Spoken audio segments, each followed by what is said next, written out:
मुख्यमंत्री पुष्कर सिंह धामी ने 8 और 9 दिसंबर को FRI में आयोजित होने वाले destination Uttarakhand global investor summit की तैयारियों को लेकर आयोजन स्थल पर की गई सभी व्यवस्थाओं का जायजा लिया।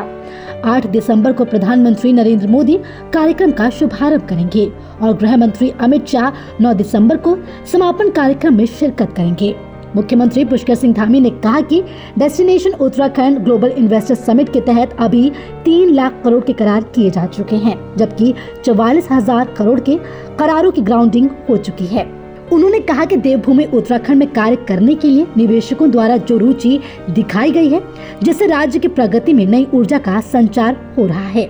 मुख्यमंत्री ने कहा कि शिक्षा और चिकित्सा के क्षेत्र में राज्य में कार्य करने की अनेक संभावनाएं हैं। इन क्षेत्रों को विशेष फोकस किया जा रहा है। उन्होंने कहा कि राज्य में ऐसे करारों को सबसे पहले प्राथमिकता दी जा रही है, जिसमें स्थानीय स्तर पर लोगों को सबसे अधिक रोजगार मिल सके। मुख्यमंत्री ने कहा कि इन्वेस्टर समिट के तहत जो करार हुए हैं उन्हें धरातल पर उतारने का कार्य तेजी से चल रहा है। अधिकारियों को जो भी इसकी नियमित समीक्षा करने के निर्देश दिए गए हैं। मुख्यमंत्री ने कहा कि इन्वेस्टर समिट में देश और विदेश के बड़े उद्योगपति भाग ले रहे हैं। हेल्थ, वेलनेस, शिक्षा, चिकित्सा, पर्यटन, ऑटोमोबाइल, फॉर्म और राज्य की आवश्यकताओं के अनुसार विभिन्न सेक्टरों पर फोकस किया गया है। मुख्यमंत्री ने कहा कि जिन निवेशकों से करार हुए हैं उनको राज्य में निवेश करने के लिए नीतियों का सरलीकरण भी किया गया है। निवेशकों के सुझावों के आधार पर 27 नई नीतियां बनाई गई हैं। इसी के साथ उन्होंने आगे और क्या कुछ कहा, आइए आपको सुनवाते हैं। इन्वेस्टर समिट हमारे राज्य के लिए बहुत बड़ा अवसर है और राज्य के अंदर जहां इन्वेस्टर समिट के बाद एक इन्वेस्टमेंट का और औद्योगिकरण का तेजी से विकास होगा,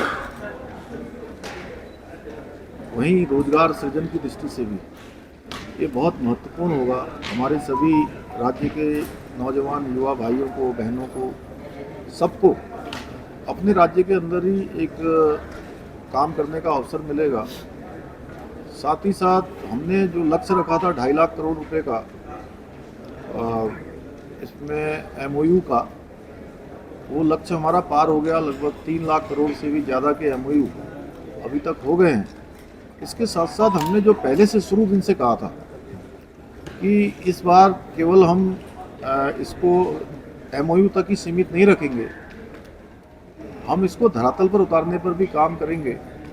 लगभग 44,000 करोड़ रुपए की अभी तक जो इन्वेस्टमेंट है वो धरातल पर आ गए हैं, जो कि लगभग 17-18% जो हमारा लक्ष्य है उसके सापेक्ष अभी तक हो गया है। और ये हमको बहुत ऊर्जा देने वाला आंकड़ा है। इस आंकड़े को हम बढ़ाएंगे। इसके बाद भी लगातार इसकी हम समीक्षा करेंगे, मॉनिटरिंग करेंगे और हमारा प्रयास होगा कि आने वाले वर्षों में एक बड़ा इन्वेस्टमेंट जो MOU के रूप में अभी हमारे सामने आया है वो धरातल पर उतरे।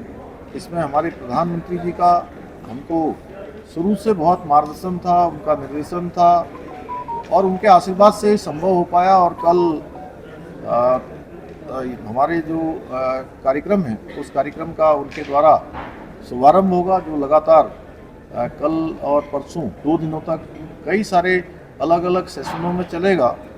और समापन समारोह में माननीय गृह मंत्री जी का भी हमको आशीर्वाद मिलेगा। और बीच के सेशनों में अलग अलग जो हमारे लोग हैं, अलग अलग जो उस सेक्टर के लोग हैं, उन सेक्टर के लोगों से बात होगी। और बीच में जो 1-to-1 मीटिंग जो होंगी वो मीटिंगें भी आयोजित होंगी। कुल मिलाकर ये राज्य के लिए एक बड़ा अवसर हमारे सामने है। और इसके कारण से आज जहाँ इन्वेस्टमेंट इतनी बड़ी मात्रा में आ रहा है, इतनी बड़ी संख्या में आ रहा है, वहीं राज्य के अंदर जो हमारी राजधानी है वो राजधानी भी तेज़ी से बदली है। जो काम हमारे कुछ विलम्ब से चल रहे थे वो काम भी तेज़ी से हुए हैं। आप सब भी देख रहे होंगे कि सड़कें ठीक हो रही हैं, हमारी जो दीवारें हैं उनमें रंग रोगन बहुत अच्छे से हो रहा है। और पूरी तरह से देहरादून, राजधानी उत्तराखंड आने वाले सभी अतिथियों का स्वागत, अभिनंदन करने के लिए तैयार है। फिलहाल इस वीडियो में इतना ही। वीडियो पर आपकी क्या राय है? अपनी राय हमें कमेंट कर जरूर बताएं। इसी तरह की खबरों के लिए देखते रहे सहारा समय यूपी उत्तराखंड।